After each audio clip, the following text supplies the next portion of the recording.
Ang kwento ng mga kababayan nating OFW na naipit sa gyera sa pagitan ng Israel at Iran.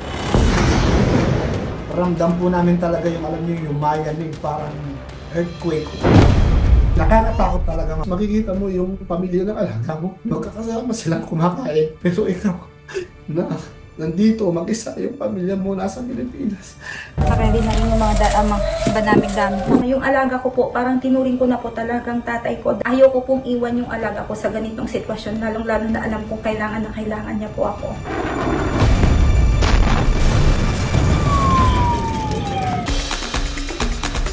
Pork, beef, kambing, itik, at kahit na ano pang karne, masarap na ikaldereta.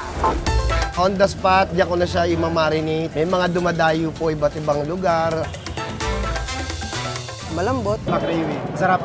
Sobrang pasalamat ko po dito sa na-discover namin yung kalderetang itik na to. Naging maganda naman ang buhay namin. Ibang kaldereta, malansa eh. Pero ito, sauce lang, ulam na eh.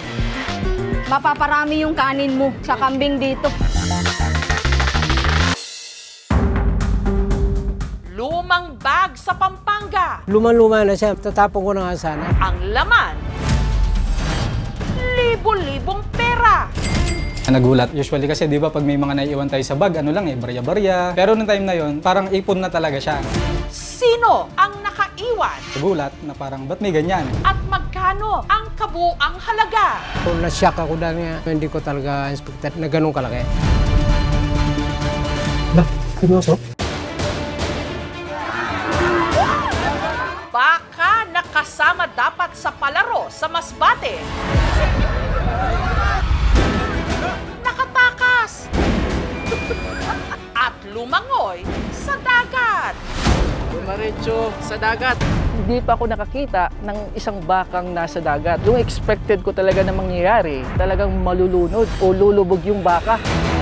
Sayang itong baka na to, sana ma-rescue. Malayo na dito mismo sa lagoon. Dalawang batang magkapatid. Hala, oy! Naluyo kayo, oy! Naipit sa nasusunog nilang kubo sa Misamis Occidental. Bata, siyagit siya.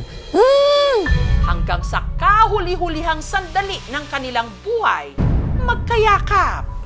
Ang manghod kakulob din giakuban sa magulang mang. Iyak na lang ako ng iyak kasi hindi ko na mabawi yung buhay nila. Gikandaduhan dahil nila? Opo, kaluoy, Lord. Mga teacher sa Sarangani Province para lang makapasok at makapagturo. Kailangan pang magpaanod sa rumaragasang ilog. Pauyon lang, ma'am! Wala kaming choice kundi magtawid na lang talaga sa baha. Kaysa naman mas maabutan pa kami ng mas malaking baha. Ginagawa namin yun linggo-linggo. Napakadelikado. Natatakot po din kami. Pero mas matindi ang takot namin kung maiiwan ang mga bata na walang matutunan.